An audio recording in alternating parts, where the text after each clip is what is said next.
নমস্কাৰ, আজি হৈছে 23 নৱেম্বৰ। অসমৰ লগতে ভাৰতৰ বিভিন্ন প্ৰান্তৰ পৰা আজি ৰাতিপুৱাৰ কেইবাটাও খবৰ আহি পৰিছে। এই মুহূৰ্তত জনাইছো আজিৰ প্ৰথমটো খবৰ। শীঘ্ৰেই মহিলাৰ একাউণ্টত সোমাব 10,000 কোটি টকা। লাখপতি বাইদেউক ভাল খবৰ দিলে মুখ্যমন্ত্ৰী ডক্টৰ হিমন্ত বিশ্ব শৰ্মাই।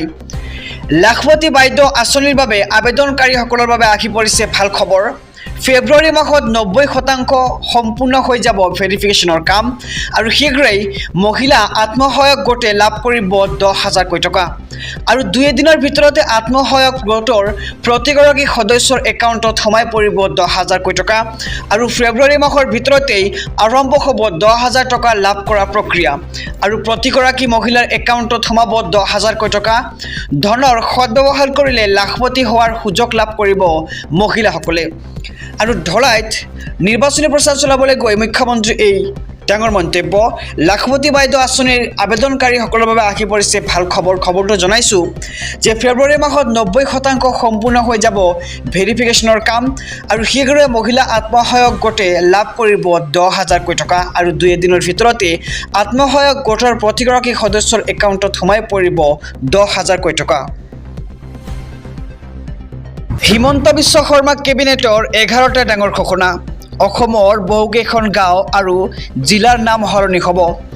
ঐতিহ্য আৰু পৰম্পৰাৰ ভিত্তিত সলনি কৰা হৈছে নাম। কৰিমগঞ্জ জিলাৰ নতুন নাম হ'ব শ্ৰীভূমি জিলা।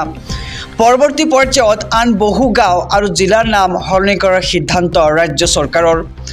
অসমত হ'ব দ্বিতীয়খন ইনভেষ্টমেণ্ট এণ্ড ইনফ্ৰাষ্ট্ৰাকচাৰ সামিট আৰু প্ৰধানমন্ত্ৰী মোদীৰ উপস্থিতিত অনুষ্ঠিত হ'ব এই সামিটখন আৰু অহা 24 ফেব্ৰুৱাৰীত অসমলৈ আহিব দেশৰ প্ৰধানমন্ত্ৰী নৰেন্দ্ৰ মোদী আৰু পঞ্চায়ত নিৰ্বাচনক লৈও মুখ্যমন্ত্ৰীৰ বৃহৎ ঘোষণা। 2টা পৰ্যায়ত হ'ব পঞ্চায়ত নিৰ্বাচন। 10 ফেব্ৰুৱাৰীৰ ভিতৰত হ'ব পঞ্চায়ত নিৰ্বাচন আৰু 30 ডিচেম্বৰৰ ভিতৰত প্ৰকাশ কৰা হ'ব পঞ্চায়তৰ ভোটাৰ তালিকা। কেবিনেট বৈঠকৰ পিছতে মুখ্যমন্ত্ৰীৰ এই ডাঙৰ ঘোষণা আৰু হিমন্ত বিশ্ব শৰ্মা কেবিনেটৰ 11টা ডাঙৰ ঘোষণা। আধাৰ কাৰ্ডৰ লাখ লাখ গৰাকীৰ বাবে ডাঙৰ খবৰ। অহা 31 ডিচেম্বৰৰ পূৰ্বে কি কৰিব লাগিব আধাৰ কাৰ্ড থকাসকলে? এটা গুৰুত্বপূৰ্ণ খবৰ আহি পৰিছে। সমূহ দেশবাসীলৈ জনাইছোঁ খবৰটো যে আধাৰ কাৰ্ড থকা লাখ লাখ লোকৰ বাবে আহি পৰিছে জৰুৰী খবৰ। অহা 31 ডিচেম্বৰৰ পূৰ্বে কৰিব লাগিব গুৰুত্বপূৰ্ণ কেইটামান কাম। ঘৰত বহি আপুনি কৰিব পাৰিব এই জৰুৰী কামকেইটা। বেংক একাউণ্ট থকা গৰাকীয়ে শীঘ্ৰে কৰক এই কাম। পেন কাৰ্ডৰ সৈতে লিংক কৰিব লাগিব আপোনাৰ আধাৰ কাৰ্ডখন। যিসকলে কৰ দিয়ে তেওঁলোকে এই কাম কৰাটো বাধ্যতামূলক আৰু ঘৰতে বহি সহজতে লিংক কৰিব পাৰিব পেন কাৰ্ড আৰু আধাৰ কাৰ্ডখন। পেন কাৰ্ড আধাৰ কাৰ্ড লিংক কৰিবলৈ 5টা প্ৰক্ৰিয়াৰ মাজেৰে যাব লাগিব আপুনি। আমি সবিশেষ জনাই যাম যে আপুনি ঘৰতে বহি কেনেদৰে লিংক কৰিব পান আৰু আধাৰ কাৰ্ড দুখন। টেক্স ই ফিলিং পৰ্টেলত গৈ আপুনি www.incometax.gov.in ৱেবছাইটত যাব লাগিব আৰু তাৰপিছত হোম পেজত গৈ কুইক লিংকছ অপশ্যনত ক্লিক কৰক। তাৰপিছত লিংক আধাৰ ষ্টেটাছত গৈ আপোনাৰ পেন আধাৰ নম্বৰ সন্নিৱিষ্ট কৰক। পূৰ্বতে যদি লিংক হৈ আছে তেন্তে লিংক হৈ থকা বুলি মেছেজ আহিব আপোনালৈ আৰু লিংক হৈ নাথাকিলে লিংক আধাৰ অপশ্যনত ক্লিক কৰিব লাগিব আপুনি আৰু ইয়াৰ পিছতেই পেন কাৰ্ডৰ সৈতে লিংক হৈ পৰিব আপোনাৰ আধাৰ কাৰ্ডখন আৰু আধাৰ কাৰ্ড থকা লাখ লাখ লোকৰ বাবে এয়া আছিল এক জৰুৰী খবৰ। আমি খবৰটো জনাই গৈছোঁ আমাৰ সমূহ দৰ্শকক।